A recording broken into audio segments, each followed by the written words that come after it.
tasked to talk about COVID-19 and cardiovascular complications. I am one of the associate consultants in Tan Tock Seng Hospital in Singapore, and we are actually on and off deployed to the National Center of Infectious Disease. Okay, that is where our national center, where most of the COVID is being housed at the moment. So on and off, we do have a bit of a time, and we are rostered to go and round patients in the NCID, the National Center of Infectious Disease, and we do get called for referrals for cardiac manifestations of COVID-19 sometimes.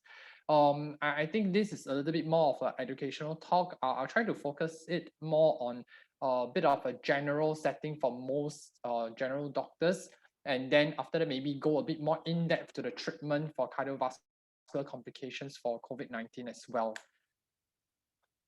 Okay, so moving on. COVID-19 patients commonly have a lot of manifestations of heart disease, all right, especially myocardial injury. There can be twofold cause to this myocardial injury, partially because if they have pre-existing cardiovascular disease already, this kind of hemodynamics, the hemodynamic demands on the patients, all right, okay, especially with a COVID-19 infection, which can be either mild or severe or maybe even moderate, can cause an exacerbation of the current heart disease. And this can also be acute exacerbation of the chronic disease. Okay, so many forms of manifestations and causes of the cardiac complications of COVID-19. All right, and there's also quite a lot of evidence coming out that there is a association between the pre-existing cardiovascular disease and the risk and severity of COVID-19 infection. Okay, so these are just some of the cardiac manifestations in COVID. All right, okay. Some of this information is actually from UpToDate if you have access to it. A bulk of these patients with COVID actually has asymptomatic heart disease, which is just that when they come in, there's a bit of a troponin elevation or mild ECG changes, but they don't have any symptoms at all. All right, and the other portion of the patients with cardiac manifestations will be that of myocardial injury. So how do we define myocardial injury? All right, this is actually based on a very widely known paper among the cardiology world. All right, okay, it's called the fourth universal definition of myocardial infarction. So this particular consensus, which is internationally accepted, all right, okay, defined myocardial injury by the detection of troponin elevation, all right, okay, which is one of the cardiac troponin values above 99% of the upper reference limit. Okay, so this is the definition of myocardial injury there. Under this whole big umbrella of myocardial injury, we have a few other subcategories of which that COVID sometimes affect and cause, all right, will be myocarditis, sometimes pericarditis as well, all right, and there's this entity called stress cardiomyopathy, Takotsubo. All right, if I have time later on in my presentation, I'll try to go through one of this case of what's called stress cardiomyopathy. And of course, myocardial infarction, all right, okay, so this is actually what most people will commonly known as acute coronary syndrome, ACS, okay, but the problem around, at least even in Singapore, all right, okay, or other departments of our medicine, okay, so this is defined very strictly also by this fourth universal definition of myocardial injury or infarction. Okay, so for infarction, it is a little bit more specific. Okay, so this is inclusive of one value of the troponin that is of one value more than 99% of the upper reference limit with at least one of the following criteria. All right, so this is an injury kind of criteria plus one of the following to confirm that this is a myocardial infarction. All right, so number one, symptoms of ischemia. Number two, ischemic ECG changes. Three, development of pathological Q waves. And fourth, imaging evidence of new loss of viable myocardium or regional wall motion abnormality in a pattern that is consistent with an ischemic etiology. All right, why is there this part about regional wall motion consistent with an ischemic etiology? This is because for example, some patients with infection, all right, or specifically COVID infection, they can have changes, let's say in the anterior leads, all right, let's say V2, V3, you have ST elevation, but you see regional wall motion only in the inferior walls. All right, and it's a focal mid-inferior wall, kind of regional wall motion on the echo. Right, if that's the case, it's a bit incongruent that there is a disease in the other areas that is not correlating to the myocardial. So if that's the case, this cannot be confirmed. This cannot be fulfilling the definition of a myocardial infarction. All right, okay. And number 5 will be the identification of a thrombus by angiography or autopsy. Okay. I think there's a question under Q&A was that if the troponin that we're referring to is I or T. Okay. So this actually doesn't matter. All right. Both are actually acceptable. Even in Singapore, some institutions use trop I, some of institutions use trop T. Okay, so it doesn't matter, all right? Okay, both are acceptable as part of this criteria. Okay, my institution uses trop I, all right? Okay, other places like SGH, Singapore General Hospital, uses trop T. Okay, more often than not now, all right, currently my institution is using high sensitivity troponin. So it's very sensitive. A little bit of infection or a bit of stress, all right, it causes the troponin to be raised, all right? So this is the current situation we're facing.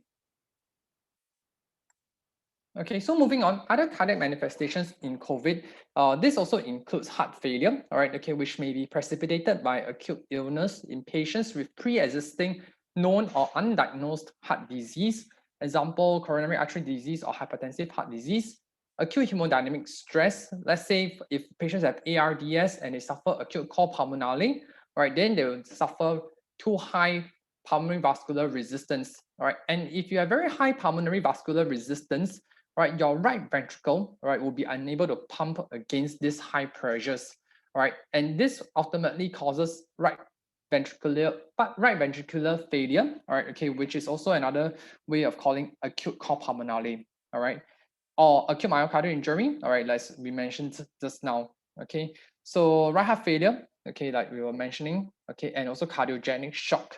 The point about cardiogenic shock, all right, okay, is that we think that this may be actually attributed to either myocarditis or maybe stress cardiomyopathy.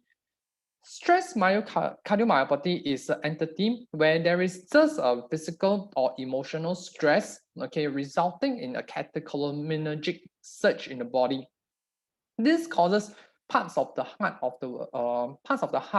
to be hypokinetic, okay, and hence it goes into cardiogenic shock.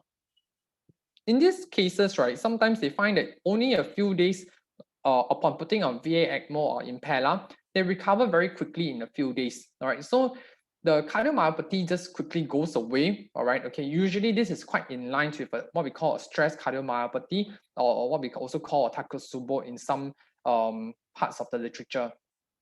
Okay, lastly, we also have the multi-system inflammatory syndrome in adults, which was originally described in the kids, all right, okay, but eventually also known that this is in the adults as well, all right, okay, and these people presents with fever, GI symptoms, vasoplegic shock, which is vasodilatory shock, LV systolic dysfunction, and also very raised inflammatory markers. And last but not least, cardiac arrhythmias lah. Okay, so although we already defined the causes, defined the criteria for labeling patients with myocardial injury and also myocardial infarction, there are actually a lot of causes, all right, okay, of raised troponin, all right. I think for the junior doctors, a lot of questions will be asked is that, oh, there is a raised troponin in the patients that is admitted for COVID. This must be an ACS, all right, okay, but it is not always the case, okay. Why is that so? It's because troponin is so sensitive. A lot of things can actually cause troponin to be raised, all right. As you can see over here, all right, okay, on the left side, causes that result in myocardial ischemia and therefore resulting in cell death in the heart, causing raised troponin, can be split into a few parts of the categories. Number 1 would be ACS, STEMI or NSTEMI, and there are other causes of coronary ischemia, right? Like arrhythmia, okay, drug use, okay, spasm, okay, and also maybe even aortic dissection or vasculitis. All this, if you can think about the underlying pathophysiology, all right, there is no plug rupture that results in the raised troponin or cell death in the heart, but rather this is sort of what we call a type 2 mechanism, all right, okay, resulting in an imbalance between the oxygen supply to the heart, all right, okay, and it can't keep up with the increased demand, okay, of the myocardial cells, all right, and hence it results in ischemia, all right. And of course, there's also non-coronary ischemia like hypotension, hypoxia, hypoperfusion, pulmonary embolism, and global ischemia or after surgery. Okay, and on the right side, you could actually see that there is a lot of causes that's caused by myocardial injury with no ischemia involved, right? Renal failure, sepsis, even stroke and STH. Actually, we see quite a few that there is no there is no plaque rupture resulting in coronary thrombus, okay, but rather it's just because of stroke and STH resulting in raised troponin just by itself, okay. Other than that, you can see at the bottom also stress cardiomyopathy, myocarditis, all right, and HCM, hypertrophic cardiomyopathy. So all this actually there's no ischemia. That's just purely because it is cardiomyopathy, all right, okay, the weakness in the heart, all right, okay, resulting in raised troponin levels. Okay, so I think there was a question in MIS in child as well. Unfortunately, I'm not a pediatrician, so I can't go into depth in that part. All right, okay, so unfortunately, I think you need to, I'll get back to you if I find out more about it. Okay, so this is a short introduction of where I work lah. All right, okay, on the right side, okay, is our Tan Tock Seng, which is our main building. All right, okay, there's a link bridge to the National Center of Infectious Disease lah. That's where we get rostered around 2 to 3 weeks to round the inpatients for COVID patients over there. Okay, I worked quite closely with my dear friend phone over in the cath lab. So because we're one of the interventional fellows at the moment. Okay, so over here, all right, okay, it's just a list of what I've encountered during my stint in the NCID. So you can actually appreciate a very wide variety, all right, okay, of patients with COVID, okay, and presenting in a multitude ways of cardiac manifestations, basically. Okay, so you can see there's pericarditis, there's myocarditis, okay, there's chest pain, all right, okay, there's unstable angina and STEMI, which is ACS also. And there was one that I find very interesting was that there is an extensive arterial thrombosis, and that was during the early part of COVID, where we know that COVID actually results in a very thrombogenic state. Okay, so this guy actually had multiple arterial thrombus in the lower limbs, which required surgical embolectomy. Okay, and after that, we found that he had the Wolff-Parkinson-White syndrome as well. Okay, and postural orthostatic hypotension. Okay, so this was quite an interesting case. And in between, we also found that there was a lot of incidental discovery of Brugada. Okay, so because when they come in, they're sick, they have fever, and they did the ECG when they reached the A&E, okay, and they discovered that this patient has type 2 Brugada. Although it's asymptomatic, but this is how Brugada gets picked up along the way. Okay, so just a reminder, all right, okay, and a recap of what we have went through just now. All right, if a patient, a COVID patient comes into the hospital with acute coronary syndrome, okay, so firstly, all right, to label this as an ACS, we need to fulfill the 4th universal definition of myocardial infarction, okay, and after that, if we managed to fulfill the criteria to call it a myocardial infarction. Next, we need to determine the mechanism of myocardial infarction. All right, okay. So type 1 in cardiology arena, all right, okay, is where we call myocardial infarction that is caused by an acute arteriothrombotic coronary artery disease that's precipitated by a plaque disruption, which can be either a rupture or erosion. This is a bit technical, all right, okay, but for us, this usually means that there are certain morphology that we see on intracoronary imaging, okay, then we can call it that this is caused by a plaque rupture. Okay, now type 2 is what is actually seen a lot more commonly, all right, okay, in the hospitals at least, which is myocardial infarction because of a mismatch in oxygen supply and demand to the heart, all right. Usually this takes place in a setting of sepsis, all right, okay, very sick patients where there is there's a lot of inflammatory process ongoing, okay, and your myocardial demand goes up because of tachycardia, all right, okay, and your oxygen supply goes down because your body is in such a state of shock, all right, okay, which results in this mismatch between the demand and supply, resulting in myocardial infarction, okay. Unfortunately, type 2 is those group of patients that tend to have higher morbidity and mortality, mainly because they tend to be sicker, they have more comorbidities to start with. And type 1, we tend to be able to treat more easily. Usually, we go for percutaneous coronary intervention, which is PCI, and this helps a lot, all right, okay, to stabilize the plaque and open up the blockage. In type 2 MIs, the ongoing question in our cardiology circle will be, what is the best treatment for type 2 MI? Nobody really knows whether doing PCI or revascularization actually helps the patient. But for us, most of the time, what we'll do is actually to treat the underlying cause first, which is usually the infection. And after that, we'll deal with the coronary artery disease subsequently. All right. So during this pandemic, over the last 2 years, we find that more and more patients, less and less patients actually rather, they present to A&E with chest pain.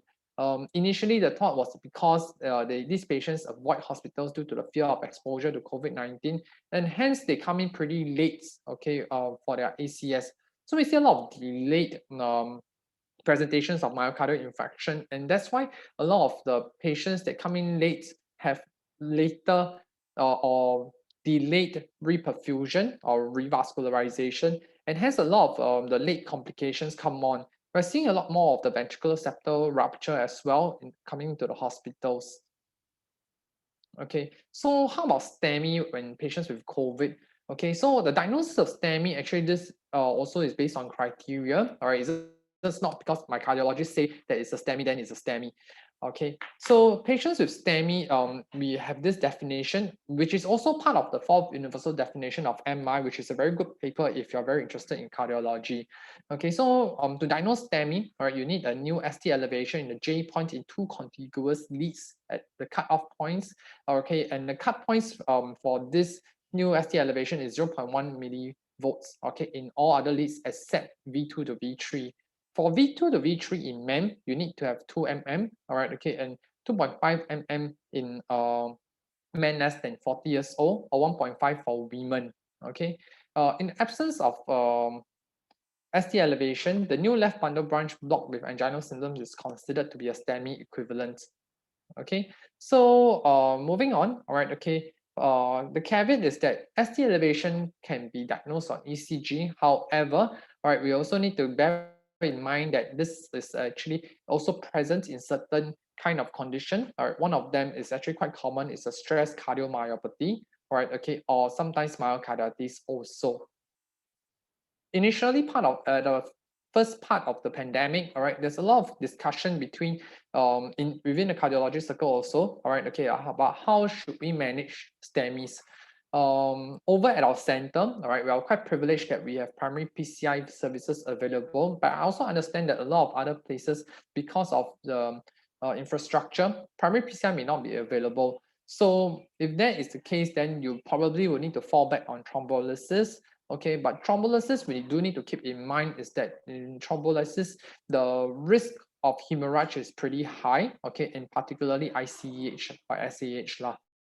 Okay, so this is actually based on institution for the management of STEMI, okay, but in those places where there is primary PCI services available, we do tend to try to go ahead with primary PCI as much as possible, because for thrombolysis patients, the length of stay in hospital actually tends to be longer, all right, and the degree or the burden on the healthcare facility in thrombolysis patients actually is slightly higher than primary PCI, mainly because primary PCI, after we cath them, all right, okay, they stay 2 or 3 days, they can actually be discharged after that, whereas for patients with thrombolysis, they have to stay to be monitored, all right, okay, and after that, if they are okay, they start on medical therapy, and if not, then pharmacoinvasive means they're going for PCI after that. Eventually, they take maybe even 3 to 5 days before they can be discharged. So it does take up a bit more on the hospital resources. Okay, so this is just one of the flow charts that UpToDate has, okay, to suggest for the patients with myocardial infarction and ST elevation. Okay, so if you think that the patient has COVID-19, all right, okay, then you go down the left side of the flow chart. If not, then we go to the right side, which is the emergent PCI, and just give them a mask. All right, if the onset of cardiac symptoms and you suspect that they have COVID-19, all right, okay, and the onset of cardiac symptoms is less than 12 hours with no contraindication, then we may go on, right, to go think about primary PCI versus fibrinolysis. Of course, then there is a discussion with a cardiology colleague, right, which can advise you better, right? Okay, if the symptom of onset of symptoms is not within 12 hours, then you need to talk about PCI, mainly because if you're out of the 12 hours window, okay, for onset of cardiac symptoms, all right, fibrinolysis is actually not recommended. Okay, so if fibrinolytic is administered, then you need to recheck the ECG again, all right, after 60 to 90 minutes. And if there's a 50% reduction in the ST segments elevation, then we think that this likely is recanalized. If it's recanalized, you can admit them to CCU for monitoring. Okay, if not, all right, okay, then you probably still need to go for rescue PCI subsequently. Okay, how about STEMI in COVID, which is probably a bit more common, okay? So you need to risk stratify these patients, okay? And how to risk stratify? Usually we go by the Gray score or the TIMI score, okay, for patients with STEMI. And those with higher risk tend to benefit more from early invasive therapy, okay, which is essentially PCI. And for patients with STEMI and ongoing ischemia, which can be represented by angina, dynamic ECG changes, arrhythmias, or heart failure symptoms. All right, okay. We also suggest for primary PCI, which is urgent care for PCI also.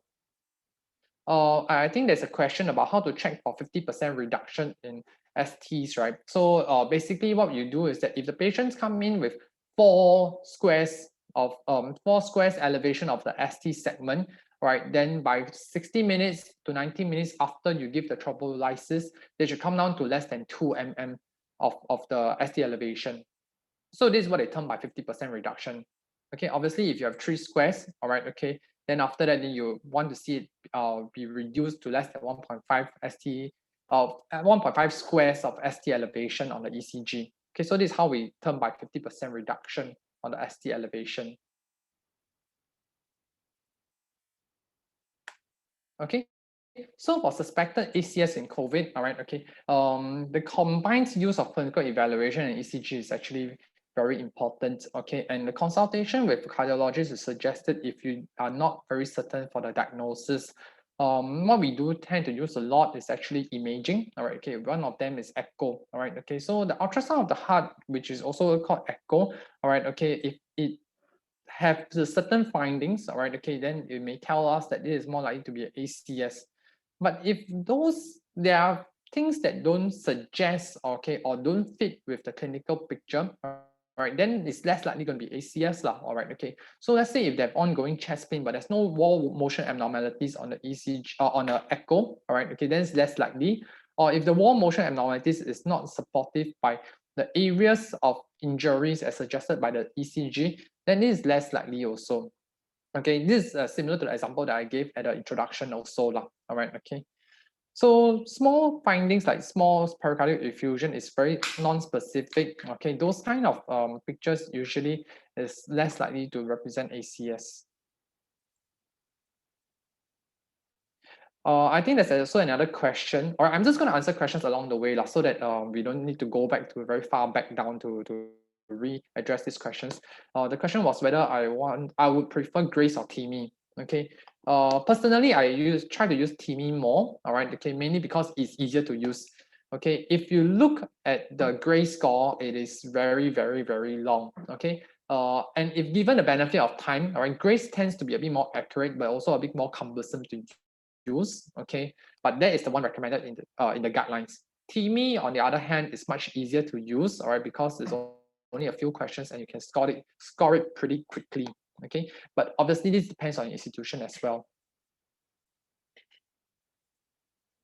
Okay, so the last part about arrhythmias. Okay, for arrhythmias, all right, okay, what we are talking about, more worrying one obviously is the ventricular arrhythmias, all right, okay. This is a slide prepared by one of my senior consultants in cardiology, all right, okay. So during the research, they found that actually 16% overall, right, have arrhythmias, all right, okay, and 44% of these patients were transferred to the ICU, and 5.9% had VTVF actually among these patients with COVID.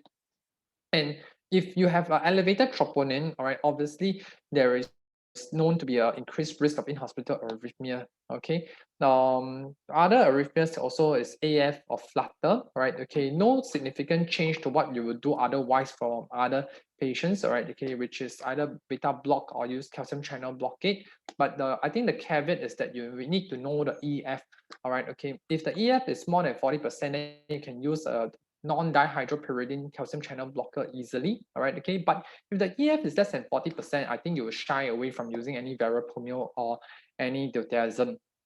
Okay, and if the patient is in AF and his patient is hypotensive and in shock, all right, okay, then consider amiodarone infusion, all right, if not cardiovert them, okay. VT as well, all right, pulseless and unstable, obviously just go through ACLS and do defibrillation and cardioversion. And if it's a stable VT, then you can use actually immunodarone and lidocaine, okay, and stop any QTC prolonging medications as well in patients with prolonged QT. And very rarely, you do see sometimes that patients with bradyarrhythmia, sinus pause, or junctional escape rhythm, right? Nobody really knows for sure what's the mechanism, but I think a big part of this is likely from myocarditis, all right? Okay, which from the inflammation actually results in the inflammation or scarring of the electrical pathways, resulting in these bradyarrhythmias.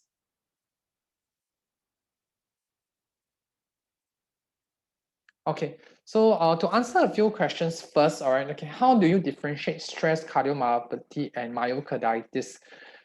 This is a very good question and a very difficult question to answer as well, all right, okay, these are two separate entities, okay. In myocarditis, usually we label this as inflammation of the myocardium, okay, resulting in regional wall motion abnormalities and sometimes a drop in the ejection fraction as well. Stress cardiomyopathy, on the other hand, all right, okay, is usually precipitated by any emotional or physical stress, okay, resulting in certain parts of the heart to be hypokinetic, all right, and certain parts of the heart to be hyperkinetic, okay. In echo, all right, okay, you can look at the heart function and which areas are the wall motion abnormalities at, okay. It is quite classical, all right, okay, to diagnose a stress cardiomyopathy if you have hypokinesis or akinesia of the mid as well as apical anterior and inferior walls with hyperkinesia of the basal segments, okay. So this would cause a stress cardio. This is a classical of a stress cardiomyopathy, okay. Whereas in myocarditis, all right, okay, the regional wall motion, all right, can be anywhere in the walls, all right, can be anterior, inferior, lateral, all right, okay, can be anywhere, all right. The more classical one sometimes is that it's global hypokinesia. The best way to diagnose this is actually not by echo, but rather by MRI instead, okay. So moving on to the next question. Okay, maybe just because we are on this topic, all right, okay, I'm just going to show you a picture. Let's see if I can find it.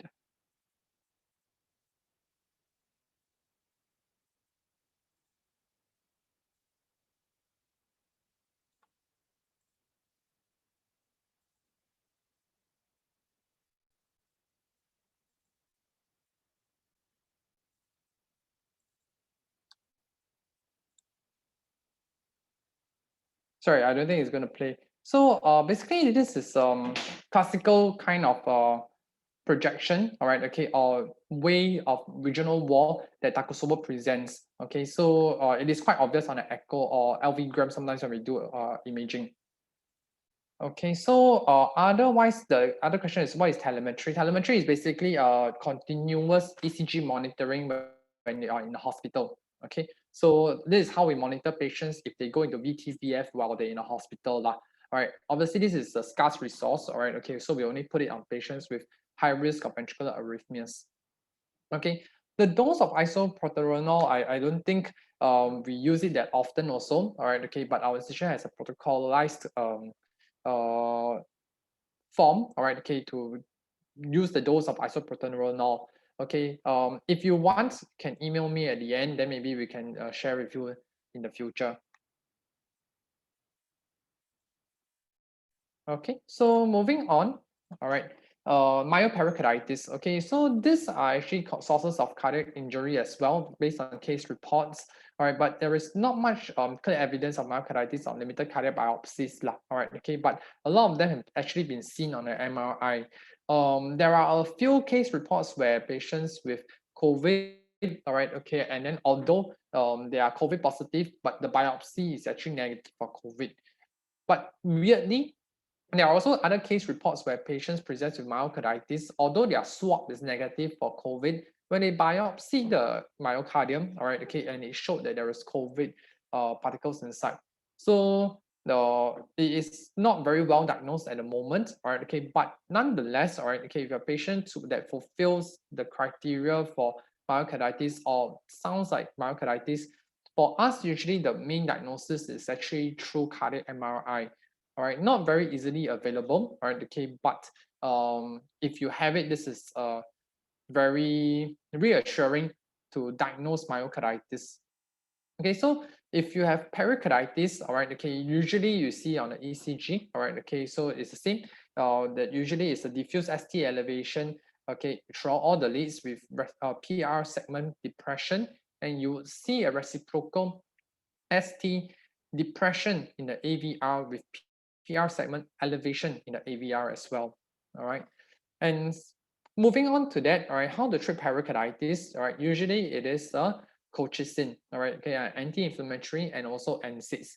Try to avoid giving them any steroids, all right, okay, because once you give steroids to patients with pericarditis, you tend to be very hard to wean them off it. And if you stop the steroids, they tend to have a rebound or relapse of the pericarditis. So our recommendation is usually to start colchicine or NSAIDs or even using them as a combination. Okay, and if patients present with myocarditis, all right, okay, the very severe ones actually presents with acute heart failure. Okay, so in these patients, we try to avoid any chronotropic or inotropic negative medications, okay, and we try to support them symptomatically, lah, all right. So symptomatically, usually what we do is we insert intra-aortic balloon pumps, all right, okay, in very severe cases, maybe Impella or even requiring ECMO, okay.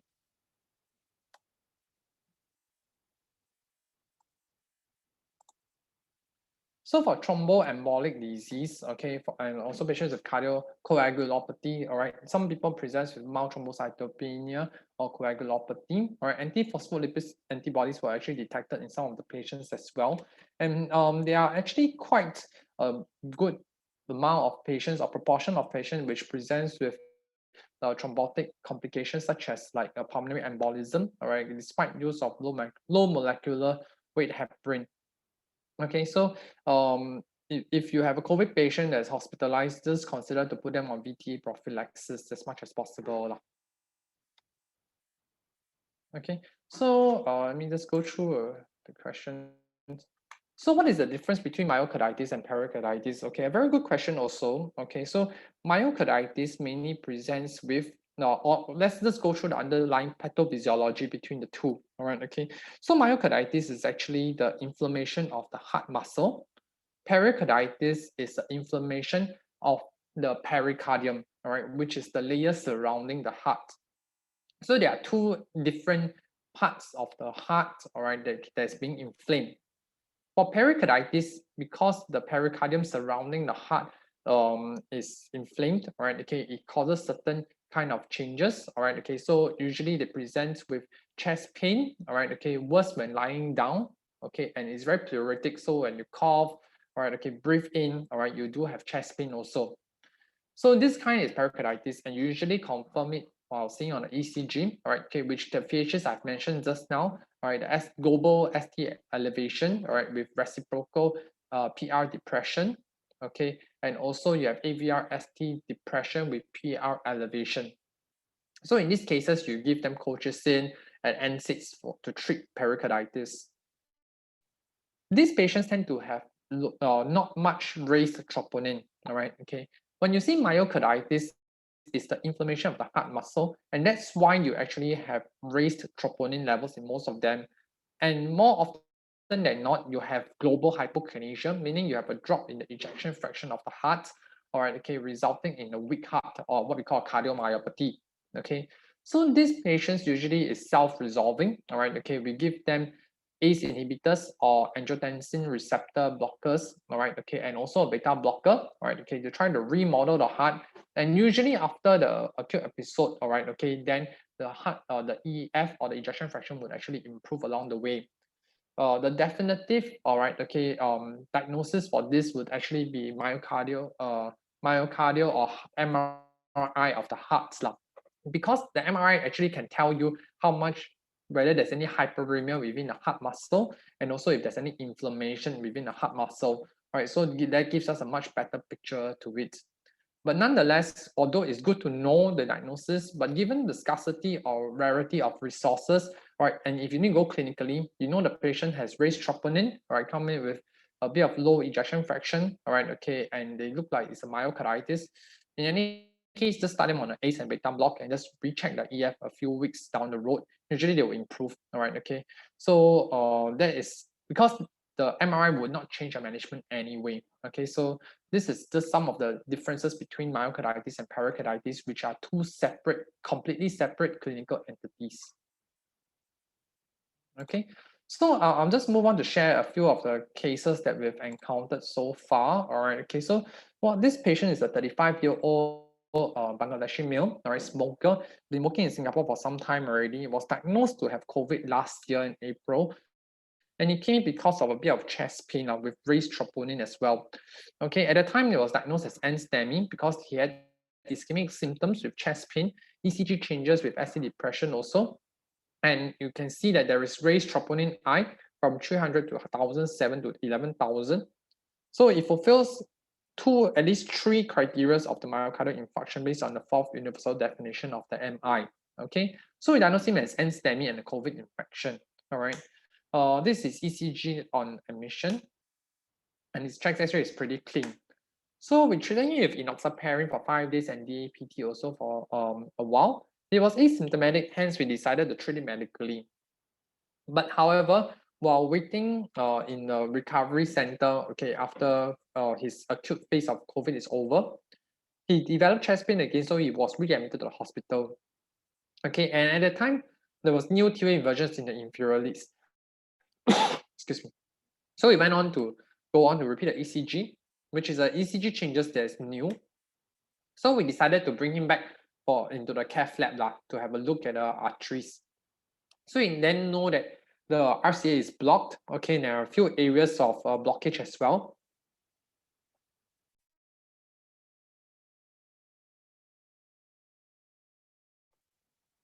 Excuse me, sorry. So you can see that there is quite a lot of blockage everywhere, and hence this is actually ACS. So we went ahead to try to balloon it. Okay, and we managed to open up the RCA with a drug-coated balloon. Okay, so we restored the flow. Okay, so subsequently you managed to go and stent the other side, the proximal circ as well, which is significant. Okay, and it was discharged well subsequently. So this is a classical example of patients who have COVID presented with NSTEMI, and subsequently we decided to try medical therapy first, which failed. Then we proceed on to do percutaneous intervention. Let me have a look at the questions that they were asked.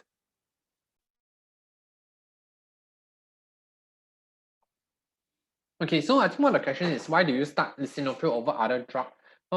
I don't think there is preference between any ACE or among any ACE within the class, all right, because all ACE have the similar effect on cardiomyopathy, all right, okay.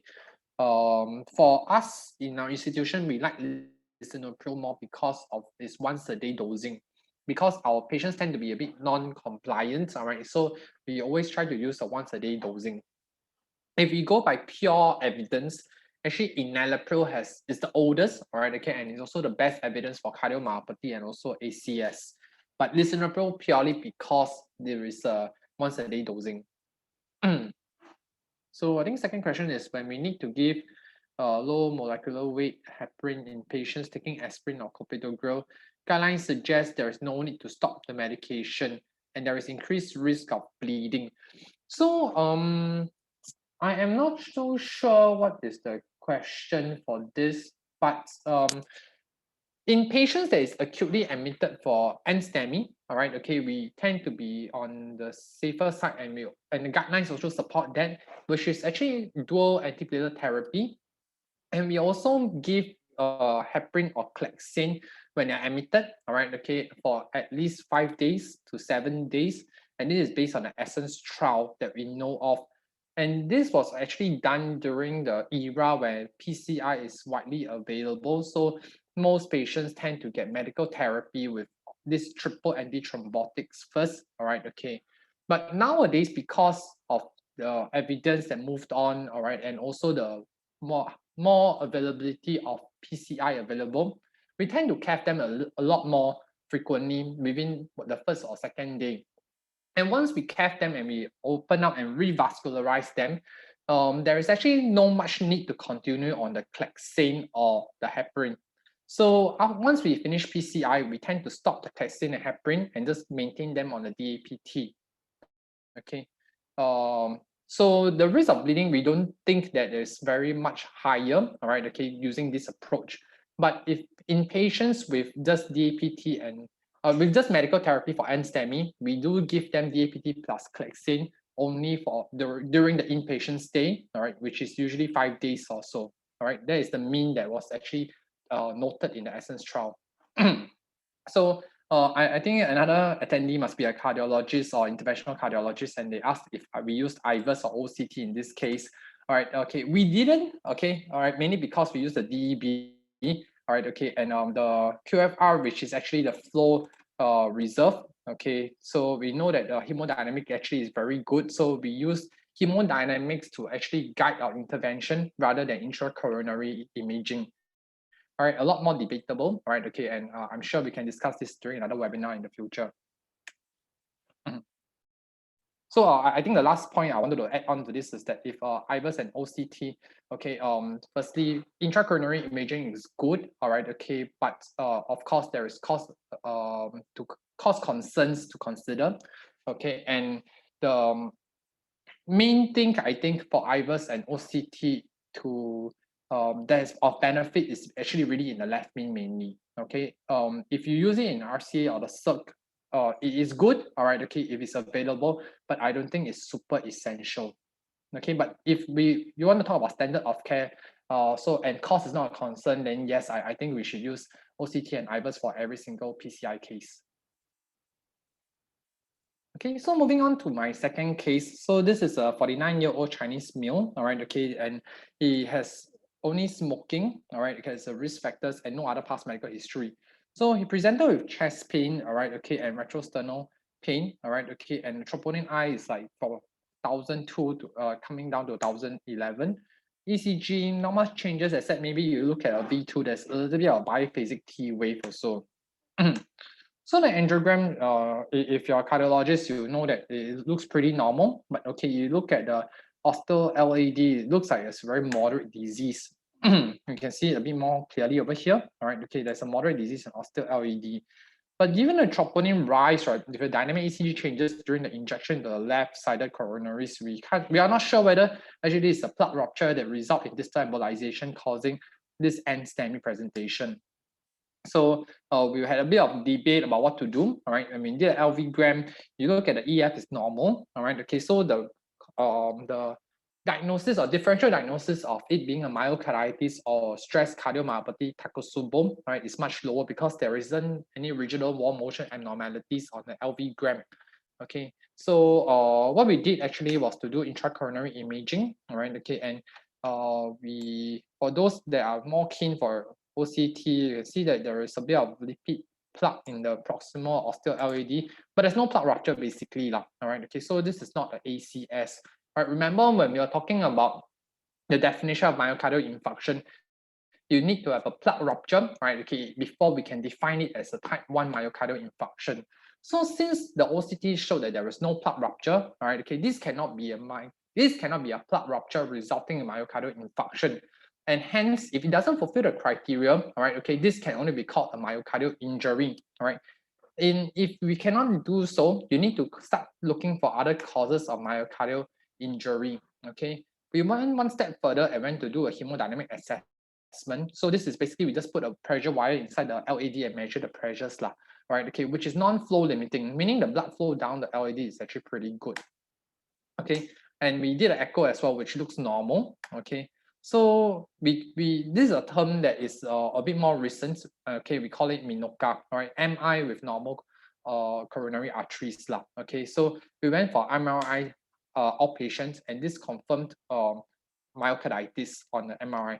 Okay, so this is just one of the ways that we diagnose myocardial injury result. Then after that, more investigations actually showed that this is actually a myocarditis.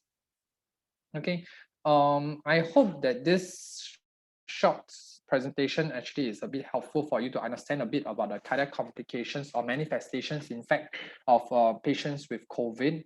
Okay, and I'm happy to take any questions if you have any. Okay, thank you.